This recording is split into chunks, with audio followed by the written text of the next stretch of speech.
नमस्कार दोस्तों, आज के एपिसोड का मुख्य विषय है क्या आधुनिक भौतिक जीवन शैली हमारी सनातन संस्कृति और आध्यात्मिक मूल्यों को कमजोर कर रही है। क्या तेजी से बदलती दुनिया में हम अपनी परंपराओं से दूर होते जा रहे हैं? क्या बाहरी चमक दमक और भौतिक आकर्षण हमारी आध्यात्मिक पहचान को धीरे धीरे समाप्त कर रहे हैं? आज परिवार, समाज और संस्कृति तीनों ही अपने मूल स्वरूप से विचलित दिखाई देते हैं। सवाल उठता है, आखिर कौन है हमारी सांस्कृतिक जड़ों के कमजोर होने के लिए जिम्मेदार? और इससे भी बड़ा सवाल, क्या इसका कोई समाधान है? इसी विषय की गंभीरता को देखते हुए आज हमने एक अत्यंत विशेष अतिथि को लाइफ एक्सप्रेस में आमंत्रित किया है, जो सनातन संस्कृति, आध्यात्मिक आचरण और वर्तमान सामाजिक चुनौतियों पर गहन और व्यापक चर्चा करेंगे। लेकिन उन सब बातों से पहले मैं आज के हमारे विशिष्ट अतिथि, जो किसी परिचय या पहचान के मोहताज नहीं हैं, फिर भी उनका एक संक्षिप्त परिचय आपके समक्ष प्रस्तुत करना चाहूंगा। हमारे आज के विशेष अतिथि हैं बाल योगी अलखनाथ अवधूत महाराज जी, जिनका आध्यात्मिक और सामाजिक जीवन अत्यंत प्रेरणादायक रहा है। हरियाणा के गुरुग्राम से संबंध रखने वाले बाल योगी अलखनाथ एक प्रसिद्ध तांत्रिक और अघोराचार्य होने के साथ साथ विधि व न्याय के क्षेत्र में भी गहरी पकड़ रखते हैं। वे सुप्रीम कोर्ट ऑफ इंडिया में अधिवक्ता के रूप में सनातन धर्म से जुड़े विषयों को प्रभावशाली ढंग से उठाते रहे हैं। हाल ही में उन्हें संयुक्त भारतीय धर्म संसद का राष्ट्रीय महामंत्री मनोनीत किया गया है। सनातन संस्कृति के संरक्षण के लिए वे देश भर में सदैव सक्रिय रहते हैं। आध्यात्मिक ज्ञान और कानूनी समझ का यह अद्भुत समन्वय उन्हें सनातन धर्म के मुद्दों को प्रभावशाली ढंग से समाज और न्याय व्यवस्था दोनों स्तरों पर उठाने की विशिष्ट क्षमता प्रदान करता है। तो बिना किसी विलंब के आइए स्वागत करें सनातन परंपरा, आध्यात्मिक साधना और सामाजिक चेतना के एक विराट स्वरूप, परम आदरणीय व परम पूज्य बाल योगी अलखनाथ अवधूत महाराज जी का। नमस्कार महाराज जी। सबसे पहले लाइफ एक्सप्रेस की पूरी टीम और हमारे सभी बौद्धिक दर्शकों की ओर से आपका लाइफ एक्सप्रेस में हार्दिक स्वागत व आभार। आपके पावन सानिध्य के लिए हम आपके अत्यंत आभारी हैं। बहुत बहुत आभार, धन्यवाद। हम सब ईश्वर के अंश हैं और एक दूसरे के आभारी हैं कि हमने समाज को रहने योग्य बनाया हुआ है और रहने योग्य बने रहने देने के लिए हम सबको चेष्टारत रहना चाहिए। आप सबका आभार, धन्यवाद। आपने हमारी वाणी को विस्तार देने का जो संकल्प लिया है, हमें लगता है कि हमारी इस वाणी को सार्थक करने में आपकी बहुत बड़ी भूमिका रहेगी। आपकी जीवन यात्रा को देखने पर पता चलता है कि आपने हम सब की तरह एक सामान्य जीवन जिया, पढ़ाई लिखाई की, खासकर LLB भी किया, लेकिन फिर आप आध्यात्म की तरफ प्रेरित हो गए। और भारत की कोई गुफा कंदरा नहीं होगी जहां आप अपनी घोर तपस्या न किए हो। और आज आपका नाम भारत के धर्म संसद में, भारत के संत समाज में आदर से लिया जाता है।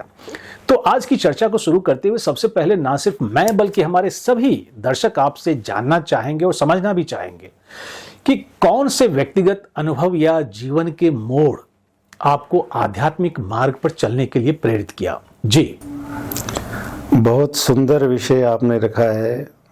बहुधा हो सकता है कि इस प्रकरण से कोई प्रेरणा ले। बहुत बालपन से हमें ज्ञान नहीं है कब से हम भगवान के प्रति आकर्षित होने लगे, क्योंकि सनातन मूल से जुड़े हुए हैं हम। हमारे घर में जो मातृशक्ति हमारी जन्मदात्री माँ थी, वो बहुत धार्मिक महिला रही और माँ का बहुत ही असर होता है संतान पर, जैसा कि कहा जाता है।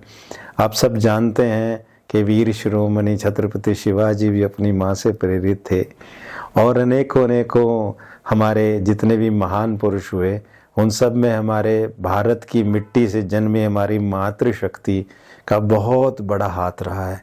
इसीलिए देवियों को हम सदा पूजते हैं, माताओं के हमारे यहाँ बहुत ज़्यादा आदर होता है। तो माताओं की पूजा वृत्ति और उनको देखकर जैसे हम उनका अनुसरण करने लगे तो धीरे धीरे रस आने लगा। और जैसे हम थोड़े से बड़े हुए तो स्वतंत्र विचरने लगे, तो एक बार बद्रीनाथ भगवान के यहाँ दर्शन को चले गए। उस समय हमने 9वीं कक्षा का एग्ज़ाम दिया था, छुट्टी में चले गए और वहाँ पर जाके रात्रि को रुक गए। और बचपन था, स्नान कर लिया 1-1:30 बजे रात्रि को, और 2 रुपए की माला प्रसाद लेकर लगन लाइन में लग गए कि हमारे ही प्रसाद से भगवान का इस बार माला अर्पण भी हो, हमारा ही प्रसाद का भोग लगे। और जब पट खुले तो सबसे पहले हम थे।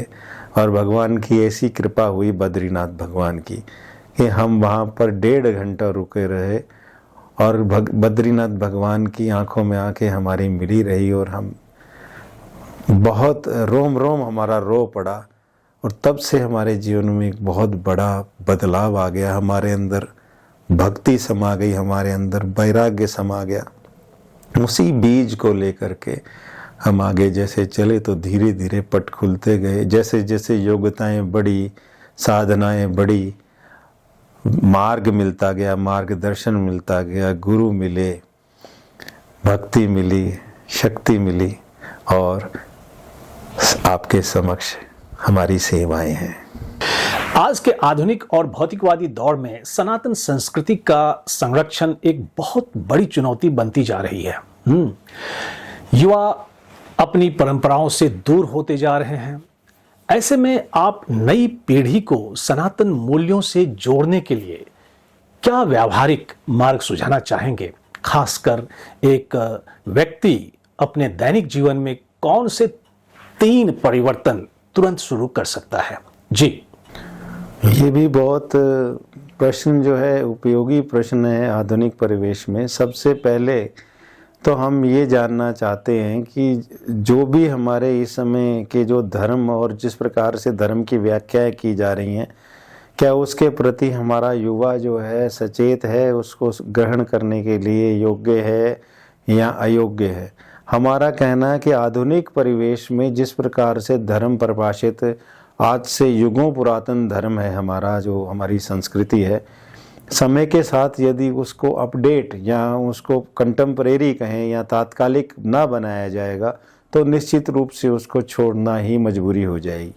हम समय के सद्गुरुओं से समय समय पर ये प्रार्थना करते रहे हैं, अनुनय विनय करते रहे हैं कि धर्म की आधुनिक परिभाषाओं की परिपाटी को स्थापित करें जो दिनचर्या के साथ जन सामान्य के मिलती हो। हमें ऐसी जिद नहीं करनी चाहिए कि धोती पहन करके 3:30 बजे जाग के और तिलक लगा के कोई यदि आरती करेगा तो ही वो धार्मिक होगा और धर्म के क्षेत्र में पुष्ट होगा। आज के परिवेश में हमें सर्वसुलभ धर्म की व्याख्या करनी होगी।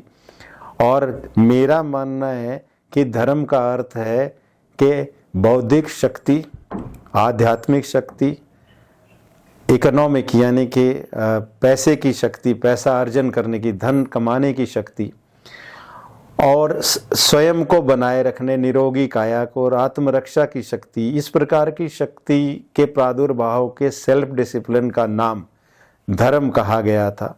हमारे हिसाब से ये एक सेल्फ डिसिप्लिन है जिसमें व्यक्ति का चहुमुखी नहीं दशोमुखी विकास होता है।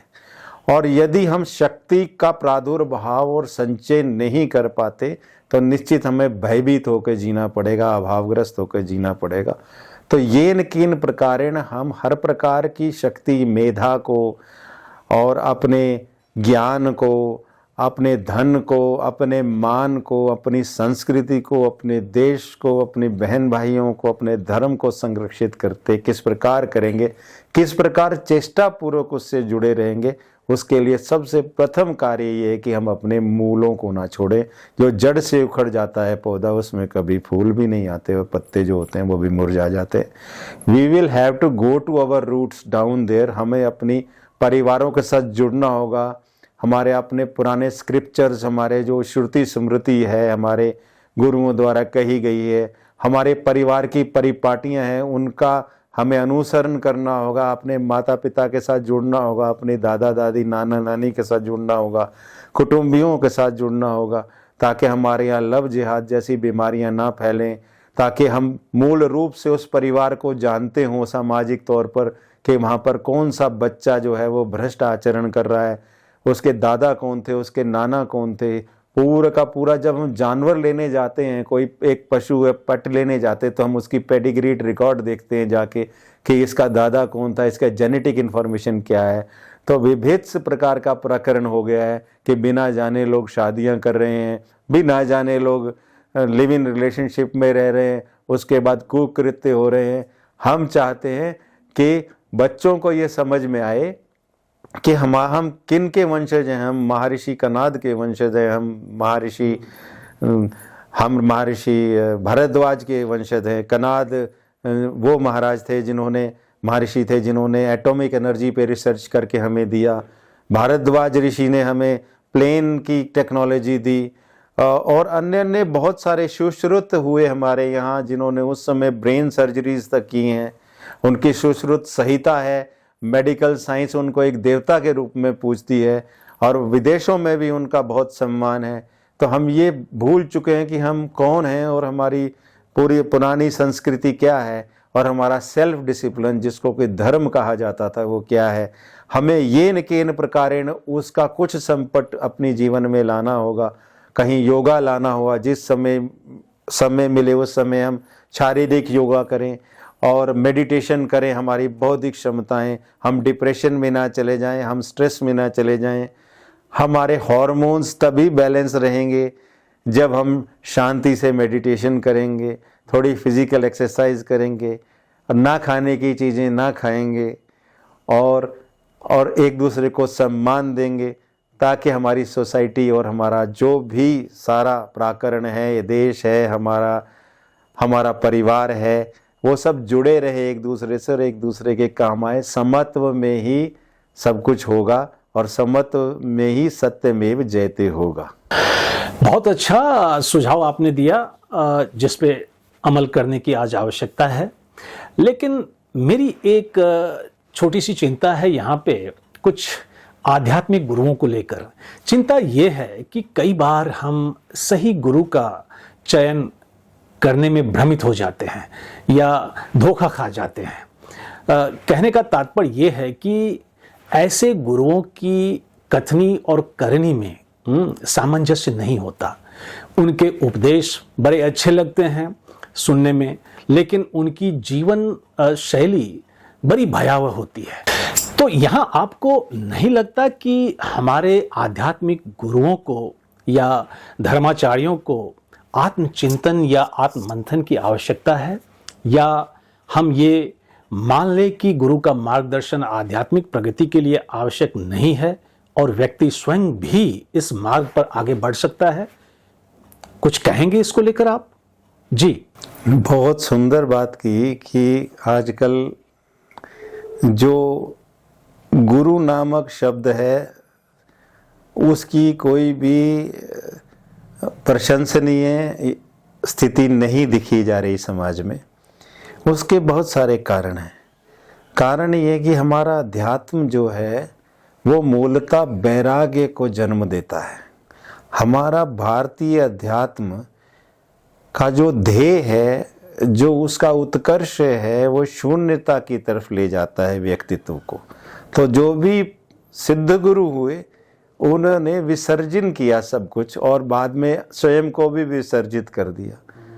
अब उस समय में समय के जो सिद्ध पुरुष हुए, समय के सद्गुरु हुए, उन्होंने विसर्जित करते हुए ये बिल्कुल भी ध्यान नहीं रहा उनको कि हमें समाज के प्रति, क्योंकि उन्होंने समाज को भी अपने मन से विसर्जित कर दिया कि ये दायित्व है कि हम किसी उत्तराधिकारी को चुने, या यूं कहें कि उनको कोई ऐसा उत्तराधिकारी इस लेवल का कि जो उसको ठीक तरीके से संजो कर आगे ले जा सके। उनको ऐसा कोई अनुकूल व्यक्तित्व उस समय नजर नहीं आया, और ऐसी स्थितियां बनी। कुछ काल का प्रभाव हुआ, कुछ देश का, कुछ वातावरण का प्रभाव हुआ। तो ये हुआ कि जो समय के सद्गुरु थे वो जैसे ही उनकी देह विसर्जित हो गई, उसके पश्चात जो अयोग्य लोग उनके आसपास थे, उन्होंने वो वस्त्र धारण करके स्वयं को स्वघोषित गुरु घोषित कर दिया, जिसके कारण से बहुत बड़ा एजुकेशनल गैप, या कह लें कि स्पिरिचुअल गैप, या कह लें कि आध्यात्मिक गैप हो गया। अब जो लोग अयोग्य थे, जब वो स्थान विशेष पर बैठे तो उनको कुछ आता नहीं था, इसलिए उन्होंने रसोइयाँ खोल दी कि जी भंडारे खाइए, नाच गाना शुरू कर दिया कि जी आप तबले बजाइए और नाचिए, ताली और थाली की संस्कृति चल पड़ी, जिससे कि सनातन को भारी क्षय और आघात पहुंचा है। परंतु जैसा आपका दूसरा प्रश्न था, वो मानव हृदय के लिए और मानव जीवन के लिए बहुत ही महत्वपूर्ण शब्द हैं कि क्या सद्गुरु की आवश्यकता एक व्यक्ति के निखार के लिए, उसके बौद्धिक जीवन के, उसके आध्यात्मिक जीवन के लिए, उसके सामाजिक जीवन के लिए, उस राष्ट्रीय जीवन के लिए कितना सार्थक और कितना उपयोगी और कैसे ढूंढा जाए। हमारा वेद वाक्य है कि हस्तो मां सदगम्य। शिष्य कभी भी गुरु को नहीं ढूंढ पाता, क्योंकि उसकी योग्यता नहीं होती कि ये देख पाए कि कौन गुरु है।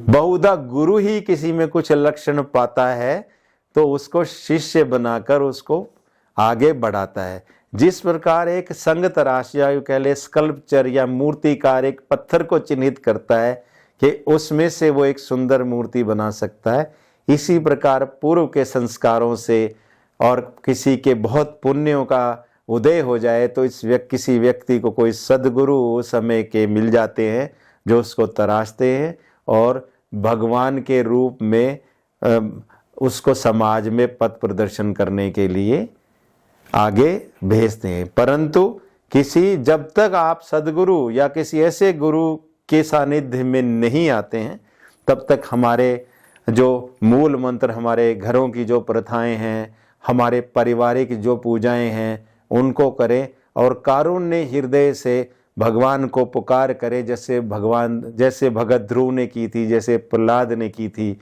वो ऐसे कुल में जन्मे थे प्रहलाद जहाँ पर कि वो राक्षसों का कुल था, परंतु उन्होंने इतनी टेर लगाई भगवान के कि स्वयं भगवान ने प्रकट होकर उनका उद्धार किया। और आज भी उनका नाम आजकल के दिनों में होलिका जो जलाई जा रही है वही प्रसंग है।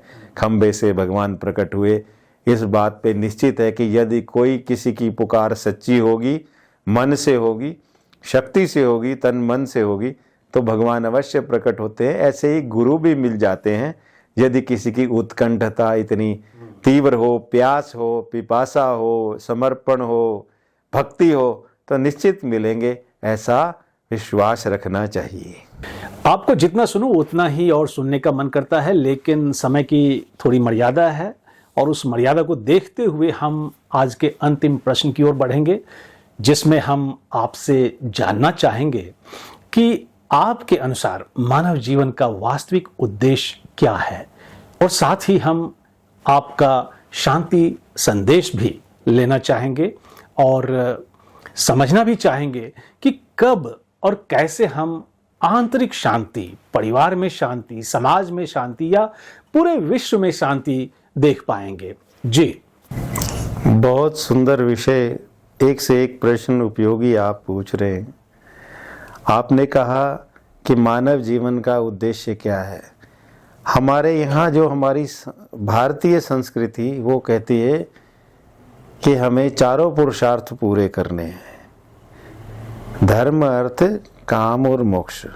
उसमें हमारी जो विद्या है, जो हमारी सनातन संस्कृति है, उसमें कहते हैं कि पहले आप ब्रह्मचर्य व्रत रख के विद्या का अध्ययन करें, उसके बाद में धनार्जन भी करें और परिवार को पुष्ट भी करें, फिर वानप्रस्थ रहकर अपने बच्चों को थोड़ा मार्गदर्शन भी दें, और उसके बाद जब अधिक शरीर शिथिल हो जाए तो सब मोह माया त्याग कर फिर मोक्ष की तरफ हमें अग्रसर होने का प्रयास करना चाहिए। तो हमारी संस्कृति पूरी एक कंप्लीट साइकिल है। अब विषय ये हुआ कि आज के समय में हम उन सब चीज़ों को छोड़ चुके हैं और ये सोच रहे हैं कि एक ही जीवन है। कुछ लोगों ने तो सीधा ही कपड़े पहन लिए कि जी हम तो सन्यासी हो गए। तो वो भी ठीक है, जिनकी इतनी तीव्र इच्छा है और जिनका प्रारब्ध ऐसा है कि वो भगवान को मिलने के लिए ही उन्होंने जन्म लिया है, वो 1-2% लोग हैं। अन्यथा तो कई लोग इस चोले को इसलिए धारण कर लेते हैं कि उन्हें कुछ कार्य नहीं करना पड़ेगा, जो कि हम जिनकी कड़े रूप से निंदा करते हैं, या कोई पार्टीबाजी बना लेते हैं, या कोई समुदाय नए खड़े कर रहे हैं जो समाज में हमारे सनातन को विखंडित कर रहे हैं। हम ऐसे सब व्यक्तियों के प्रति कोई सहमति नहीं रखते जो सनातन को नीचा करके स्वयं का अपना कुछ धर्म चलाना चाहते हैं, कुछ मत पंथ संप्रदाय चलाना चाहते हैं। हम ये कहते हैं कि जो हमारी मूल हमारी संस्कृति है, भारतीय संस्कृति है, उसमें जो 4 पुरुषार्थ कहे गए हैं, प्रत्येक प्राणी को उसको फॉलो करना चाहिए, उसी प्रकार से जीना चाहिए और अपने जीवन को पूर्ण न्याय देना चाहिए। दूसरी बात आपने कही कि शांति किस प्रकार स्थापित हो गई, तो हम अब आधुनिक परिवेश की बात करें जहां बांटो और राज करो की राजनीति चल रही है। कहीं पर कोई कह रहा है कि जी जातिवाद का फसाद शुरू कर दिया कि कौन सी जाति बड़ी है कौन सी छोटी है, हमें आरक्षण दो और हमें नहीं दो, हमें नहीं मिला। ये सब जो हो रहा है, हम ये कहते हैं, इस पर हम डिफाइन करना चाहते हैं कि जाति नाम की कोई शब्द नहीं है, ये ज्ञाति था जो अपभ्रंश होकर जाति बना दिया गया, और वो भी पर्पसफुली बनाया गया अपने किसी ध्येय को पूरा करने के लिए। बांटो राजनीति की जो राजनीति है, बांटो राज करो, उसमें लोगों के भीतर ये पनपा दिया गया कि आप अमुक जाति के हैं, जबकि ज्ञाति का अर्थ ये था कि जिस प्राणी को जिस विषय का ज्ञान था और उसकी जितना शक्ति सामर्थ्य था वो उसको अपनी मर्जी से करता था, और क्योंकि कोई ऐसा उसको एक्सपोजर नहीं था, कोई ऐसा उसको सिखाने के लिए और सीखने के लिए कोई अवसर नहीं था पहले कि वो कहीं अन्यत्र जाके कुछ सीखता, तो वो वंश परंपरा के अनुसार उसको करते चले गए और कालांतर में उसको जाति कह दिया और जाति का भेद बना दिया गया। जबकि भारतीय संस्कृति में प्रत्येक ज्ञाति से जो भी कार्य किया जाता था, जैसे कुम्हार घड़ा बनाता था तो बार्टर सिस्टम था, उस समय एक्सचेंज होता था, बराबर सम्मान के साथ उसको किसान जो है दाने देता था। ऐसे ही यदि कुम्हार मटका देता था तो किसान उसको दाने देता था उसके बदले में, और अन्य अन्य जो भी सर्विसेज या जो भी लोग कार्य करते थे उसके बदले उसको बदले में कुछ दे दिया जाता था। तो गाय दे दी जाती थी या ऐसे ऐसे जो भी अनुकूल व्यवस्थाएं थी एक दूसरे से ले देकर, और सबका अपनी जगह पर सम्मान था, और वो सम्मान है यथावत बना रहे। इन कुरीति और इस तरह की छोटे विषयों को उसमें भ्रमित करके समाज को, जो जिस प्रकार की राजनीति नहीं कहेंगे, हम इसको कुनीति कहेंगे, हम इसकी भर्त्सना करते हैं, और हम इसकी उस लेवल तक भर्त्सना करते हैं कि यदि कोई भी किसी भी परिवेश में, यदि भगवा रंग में भी कोई आदमी अपने आप को रंगने के बाद प्रस्तुत करता है और फिर जाति पाति की बात करता है, तो ये निंदनीय है, ऐसे लोगों से दूर रहना चाहिए। दूसरी बात जो आपने कही कि शांति का मूल मंत्र क्या है, शांति का सबसे बड़ा मंत्र है शक्ति। If you want piece be prepared for the war. ये अंग्रेजों की बात है, लेकिन हमारे यहाँ कहते हैं कि शक्तिशाली जो व्यक्ति होता है वो जीवन के चारों पुरुषार्थों को भोग सकता है। और शक्ति किस प्रकार आएगी, जब हम अपनी जड़ों से जुड़े रहेंगे, एक दूसरे का सम्मान करेंगे, स्वयं अपनी धार्मिक मान्यताओं पे सुदृढ़ रहेंगे, मेडिटेशन करेंगे, थोड़ा मंत्र जाप करेंगे, अच्छा खाएंगे, थोड़ी एक्सरसाइज करेंगे, और अपने समाज को बांध कर रखेंगे, किसी से विद्वेषण, वैर और कुरीतियों को कोई स्थान नहीं देंगे, किसी को बड़ा छोटा नहीं करेंगे। हम लोग सब लोग एक दूसरे को संवेदना से देखें। संवेदना का अर्थ है समान वेदना, जैसी दर्द उसको हो रही है ऐसे ही हमें भी हो, भले ही ना हो, लेकिन एक मानवतावादी होने के नाते, एक सनातनी होने के नाते हमें सहिष्णु भी होना चाहिए, परंतु सहिष्णु वहाँ तक ही होना चाहिए जहाँ तक हमारे जीवन और संस्कृति और हमारे पूर्वजों की धरोहरों पे कुठाराघात ना हो। बहुत सुंदर, और मैं क्या कहूँ, आपके हर शब्द आज की युवा पीढ़ी के लिए प्रेरणादायक है, और मुझे पूरी उम्मीद है कि आपके जो भी सुझाव आए हैं उस पर हमारी युवा पीढ़ी जरूर अमल करेगी। और लाइफ एक्सप्रेस में आज आप हमसे जुड़े, उसके लिए आपका विशेष धन्यवाद। और मैं हृदय से आपके प्रति अपना आभार भी व्यक्त करता हूं। और शिक्षा तथा आध्यात्मिक के क्षेत्रों में आपके उत्कृष्ट और सराहनीय कार्यों के लिए लाइफ एक्सप्रेस की जूरी ने आपके लिए एक अवार्ड की घोषणा की है, और वो अवार्ड है life express icon of India award. और आपके इस उपलब्धि पर मैं आपको अपने इंटेलेक्चुअल व्यूअर्स की ओर से ढेरों बधाई देता हूं। Heartiest congratulations. God willing we shall meet again in some other academic forum. Thank you for connecting with us today. Thank you so much. Thank you. नमस्कार। LXP Icon of India Award is proudly presented to Shri Balyogi Alaknath Ji for his exemplary contributions to the field of spirituality on 25th April 2026। आज के सत्र की समाप्ति मैं फिर एक आह्वान के साथ करूंगा, खासकर श्री बाल योगी अलखनाथ जी की बातचीत से निकले कुछ मुख्य अंश को लेकर। सबसे पहले श्री बाल योगी अलखनाथ जी ने अपनी जीवन यात्रा के बारे में बताया कि कैसे बचपन से ही उनके जीवन पर उनकी माता और धार्मिक पर्यावरण का गहरा प्रभाव रहा। उन्होंने बताया कि बद्रीनाथ धाम का एक अद्भुत अनुभव उनके जीवन का टर्निंग पॉइंट बना, जिसके बाद उनके अंदर भक्ति और वैराग्य का जन्म हुआ। इसके बाद उन्होंने आज के आधुनिक युग में सनातन संस्कृति के सामने आने वाली चुनौतियों पर प्रकाश डाला और कहा कि धर्म को समय के अनुसार व्यवहारिक रूप देना बहुत आवश्यक है। उन्होंने स्पष्ट किया कि धर्म का अर्थ केवल क्रियाकलाप नहीं, बल्कि सेल्फ डिसिप्लिन और व्यक्ति के संपूर्ण विकास से है। श्री बाल योगी अलखनाथ जी ने यह भी कहा कि हमें अपने मूलों से जुड़ा रहना चाहिए, अपने परिवार, परंपरा और संस्कृति के साथ संबंध मजबूत बनाना चाहिए। उन्होंने रोज के जीवन में योग, ध्यान और स्वस्थ जीवन शैली को अपनाने पर जोर दिया। गुरु के विषय में उन्होंने बताया कि आज के समय में भ्रम की स्थिति है, लेकिन एक सच्चा गुरु हमेशा योग्य शिष्य को स्वयं प्राप्त होता है। निष्ठा और भक्ति के साथ की गई प्रार्थना हमें सही मार्गदर्शन तक पहुंचाती है। अंत में उन्होंने मानव जीवन के उद्देश्य को समझाते हुए कहा कि हमें 4 पुरुषार्थ धर्म, अर्थ, काम और मोक्ष को संतुलित रूप से जीवन में उतारना चाहिए। वही जीवन को पूर्णता प्रदान करता है। उनका संदेश स्पष्ट था कि व्यक्ति, परिवार और समाज में शांति तभी स्थापित होगी जब हम एकजुट रहेंगे, अपनी संस्कृति से जुड़े रहेंगे और आंतरिक संतुलन बनाए रखेंगे। With those deliberations of Shri बाल योगी अलखनाथ जी वी कंक्लूड दिस सेशन और मिलते हैं अगले एपिसोड में समाज के एक और रोल मॉडल के साथ।